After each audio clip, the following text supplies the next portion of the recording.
Welcome to the Parenting in the Digital Age podcast. Many parents are concerned that their child might be falling behind.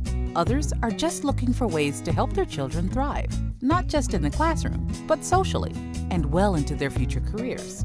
Each episode, we explore the challenges facing parents in the modern world, from behavior, education, and nutrition to device and gaming addiction. We interview a range of leaders in the area of childhood development to help you successfully navigate parenting in the digital age.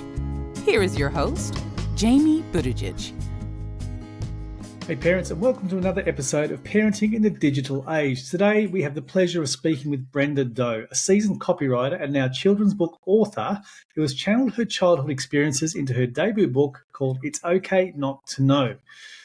Growing up as a Chinese girl in the 1970s America, Brenda felt the sting of exclusion in a world where none of the books she encountered reflected her own identity. And this formative experience fueled her passion for creating inclusive stories that resonate with all children regardless of their background. Her book is a delightful and thoughtful exploration of social, emotional learning themes designed to empower young readers to embrace their uncertainty and find confidence in themselves. Brenda, welcome to the show. Please start by sharing with our listeners a little bit about what you do and what you're passionate about. By trade, I am a professional copywriter. So I write sales and marketing material for companies, usually a lot with tech. So I spend most of my time trying to figure out what makes people tick, what makes them think the way they do, act the way they do, because my job is to guide their thought process to make a sale for companies. And so I'm passionate about basically the psychology of things, why people behave the way they do, like I said earlier. And then so what I decided to do is I authored a children's book that I know you're thinking, hey, how do you go from corporate sales to a children's book? And that does sound kind of dark, I get it, but it's not. But I was trying to figure out when I see kids who have low self-esteem or who find that they're having challenges and they can't figure out how to overcome them, so they get really hard on themselves because they're basically comparing themselves to others, thinking they're not enough, right?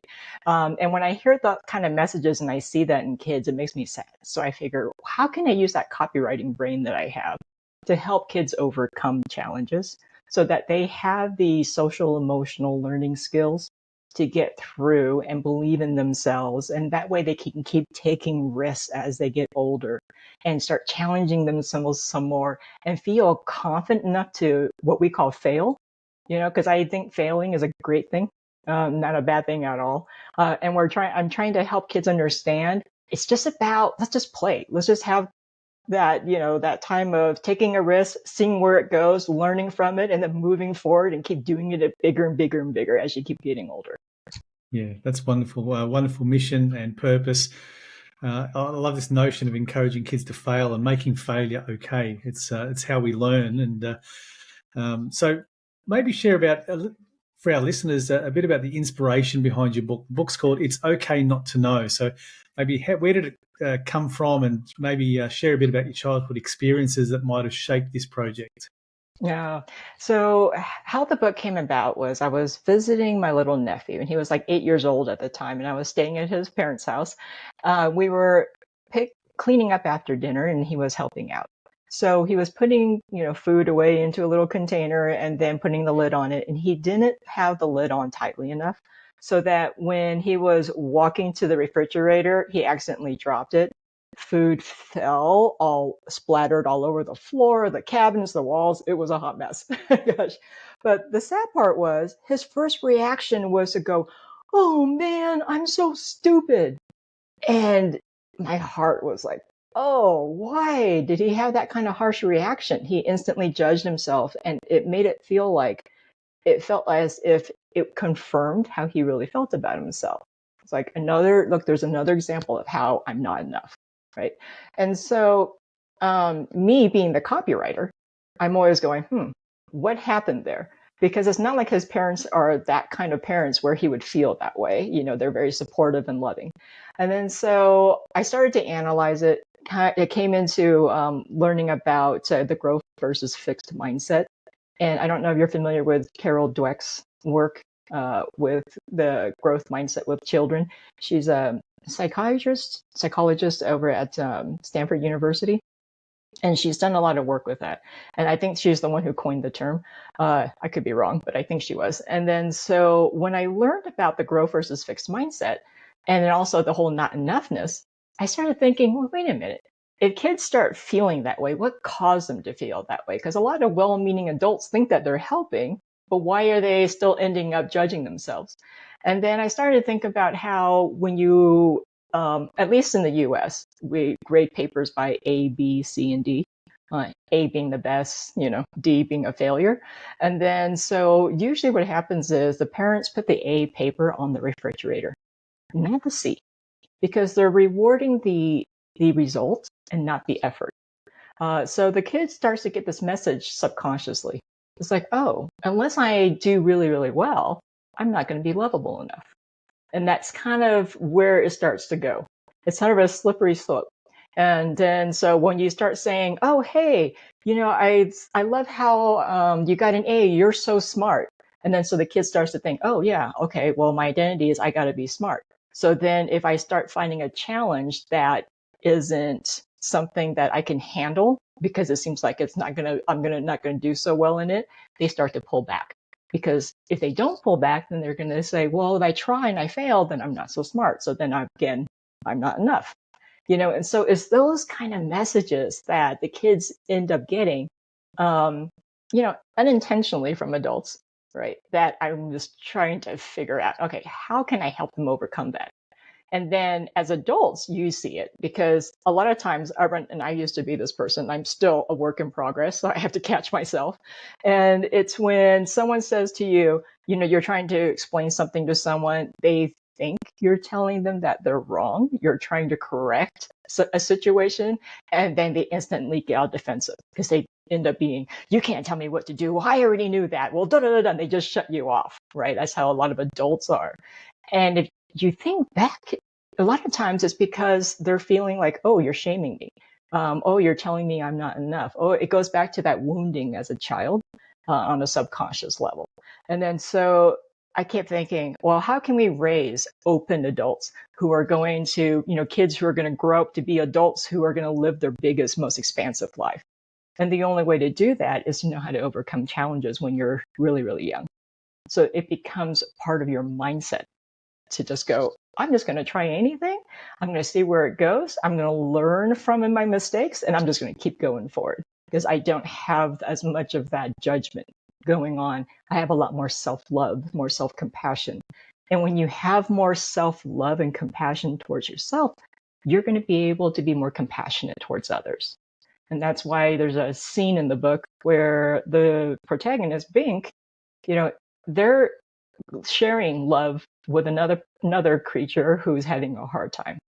And that's how I feel that we can all uplift the world together, because it's really a story about love.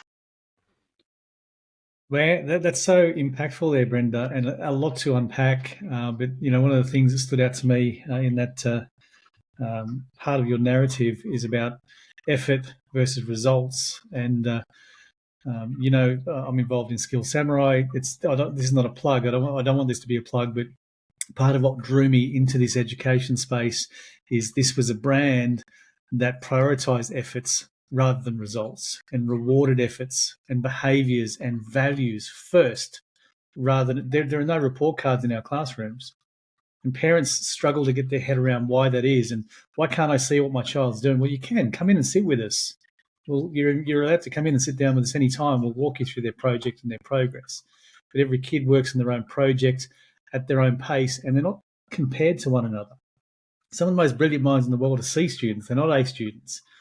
But, how different would the world be if all of education prioritized values and behaviors and effort instead of standardized testing? Standardized testing, kills creativity in my mind.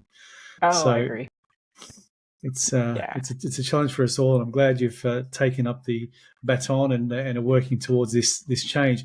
But you talk about this, like you're interweaving some pretty complex social emotional concepts in a kid's book. Were there any challenges? How do you make these concepts accessible to kids? Oh, me being the copywriter, it's my job is to distill complex messages and make it easy to understand.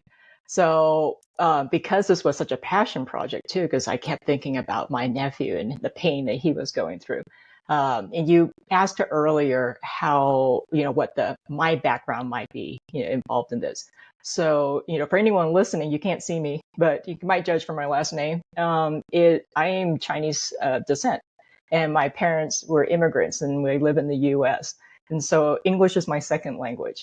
And growing up, there were no other kids that looked like me, right? And or acted like me or thought the same way because of my background. And then so I kept thinking, it's like I was being judged the entire time, my whole family, because we were the only minority in the whole area. And so I always felt like I wasn't enough because I didn't look and act like everyone else. And then growing up Chinese, I came from a very traditional family. And so the tradition was pretty much, a lot of rigidity where you can't make a mistake. You're supposed to come out of the womb being an A student, you know, and that's the baseline. And then you go up from there, you know. So there's always this pressure to prove yourself and everything else. And so as an adult, that really messes with you and how you show up in the world, your relationships at work and also personally. And I saw my nephew start judging himself, and I was thinking, I don't want him to have that life because I know what it looks like. And I know what it takes to get around it and move through it and grow from it. And I was like, I'd love for it to be a lot easier for them, you know. And then so as a copywriter, I kept thinking, how can I make this easy? So the passion, it just came through. It came through my book. And then when I wrote it, I thought afterwards, it's kind of like Brene Brown meets Dr. Seuss. So it is very easy concept, and it's something that almost everybody has heard before. I'm just saying it differently. So hopefully it sinks in for the right people when they're ready. Love that. Brene Brown crossed with Dr. Seuss.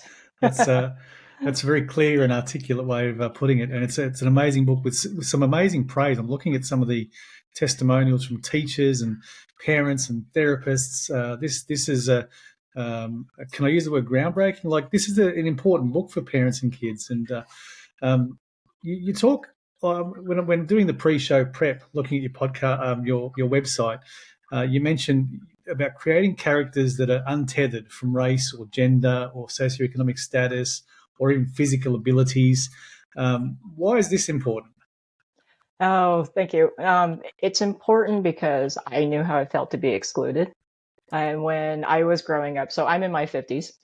So I grew up in the US in the 70s where there were no books in the libraries that had kids in there that looked like me. You know, so I remember how that made me feel. I felt excluded. And so I wanted to make sure that all kids, no matter what their background, no matter what their home life looks like, no matter how they feel about themselves, can relate to the characters in this book. Because that way they can focus on the message and not what it looks like.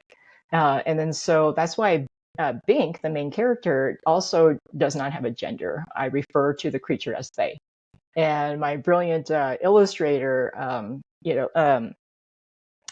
Casey Fritz, he created this whole magical world, you know, so that way when I write more books, Bink and their buddies are going to be in this magical world, and we're going to see a lot more of them.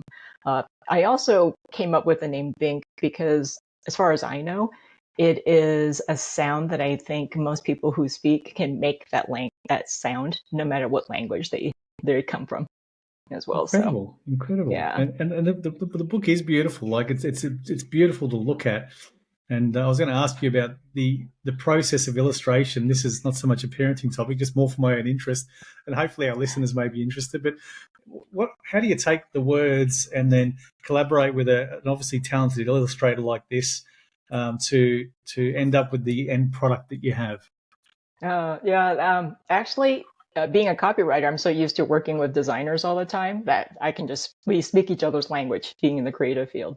But with Casey, I was very fortunate. My publisher, they're the ones who introduced me to Casey and thought, oh, he's going to be a great fit for you. What's funny is Casey actually specializes in horror. So again, completely opposite of children's stuff. And I was looking at his portfolio and I was thinking to myself, well, the way he colors in that severed head, it's kind of cool. So maybe he's got something and he can make this fictitious world for me. And the fun part was he jumped right in and he was so excited. He does such a beautiful job and he's very cerebral with his illustrative style specifically for the book. I especially like the cover because Bink, it's is kind of oh, I'm having a mind block on the word, but he's sort of not ornery. I'm forgetting the word all of a sudden. Rebellious. He's a little bit rebellious because, they're, graffitiing, but in a happy way. He's got a little pink, little paint on their paws and everything else to show that they did it. So I love that part. And then so working with the illustrator, all I did is I just went, okay, well, let's first talk to see if they get the message. Right. If the illustrator gets the message, then perhaps we can work together because having talent is one thing, but the heart needs to be in it and the mind needs to be in it too. And the first time we sat and talked, well, over video, the first time we chatted, he instantly fell in love with the book and told me, this is what I'm getting out of it. This is the big message that I really see. Here's where I think the peak is. And he was so excited. And I thought, okay, the guy gets it. Let's just go ahead and see what world we can make together. So that was basically the process. It has to be the heart first for me, for everything. And for those listening who may not be able to see the book, what age group is it pitched at? It's a picture book, so it's usually 2 to 7. Okay.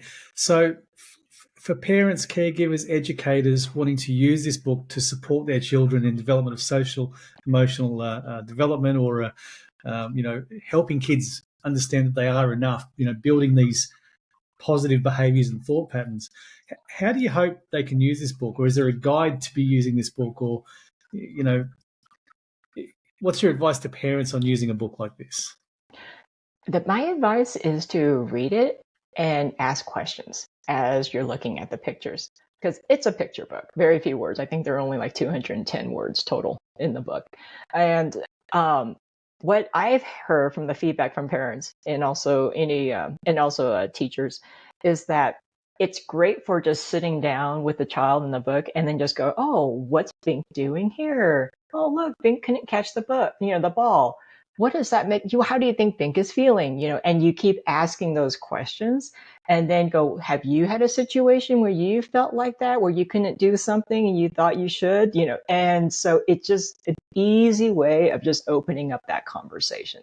So that way the kids don't feel blamed. They don't feel like they're put on the spot. Instead, they're relating to the character and they know that they're not the only ones. Yeah, it's been fun. I think out of all of the accolades that I received, my favorite and to me the most authentic is when a child just grabs the book and goes, read this to me. And they've read it like 15 times. They don't care. They just go read it to me again because that's the one they keep gravitating towards because I think kids get it. They come into this world, they know they're powerful. But unfortunately, we adults kind of teach it out of them. And so now this is their way of being reminded they are powerful and they do have the tools and they do have the ability to be anything they want to be. Well said. Well said.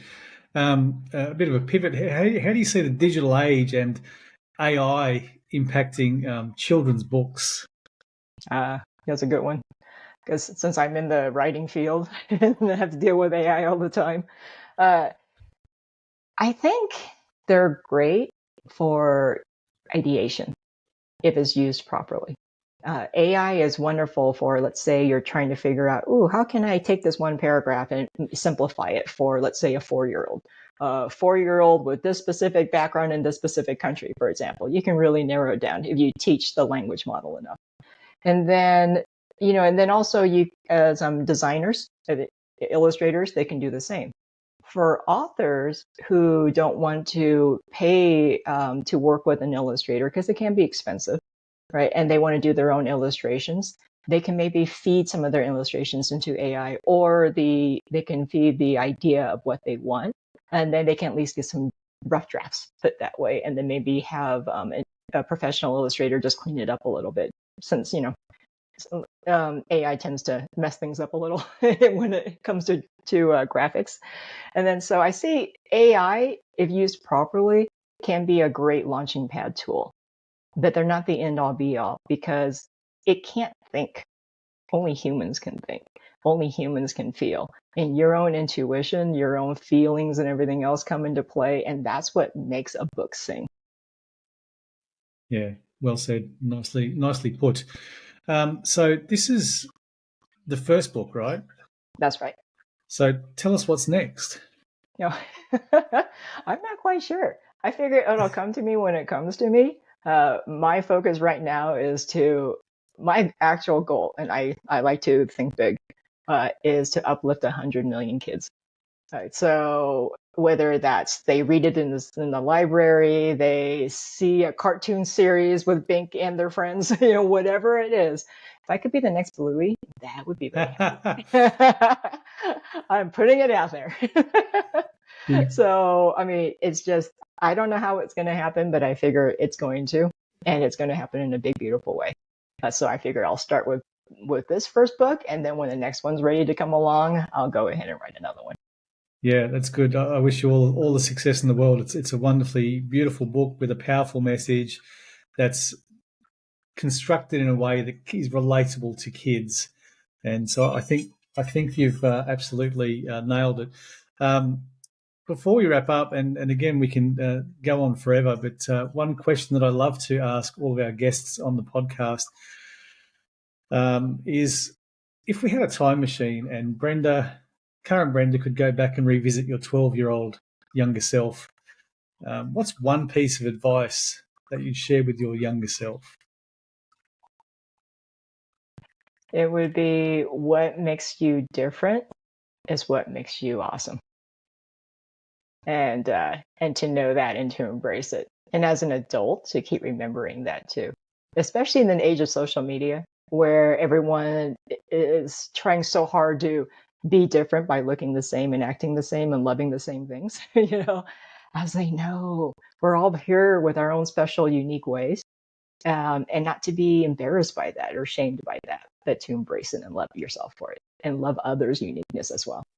Yeah, and books like this will help to fuel that notion. Brenda, where can people find your book and find you? They can find me at brendado.com. And then you can order the book through there, or you can just go to your nearest bookstore and ask them to order it for you as well. It's in their database. And you can follow me on social through all my handles are also on my website. Fantastic, Brenda. Thanks for your time and generosity today. You're on an important mission that I believe strongly in. It's Okay Not to Know is the title of the book. And if you've got young children and you want to help them and enable them on the path to self-development and knowing that they are enough, get out and find this book. Brenda, thanks for your time. And I hope we reconnect again soon. Oh, yes. Thank you so much. Cheers. Bye for now. All right. Bye.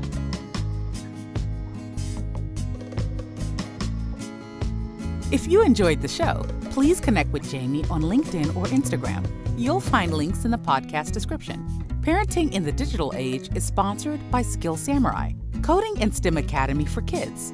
Skill Samurai offers after-school coding classes and holiday programs to help kids thrive academically and socially while preparing them for the careers of the future. Visit skillsamurai.com.au.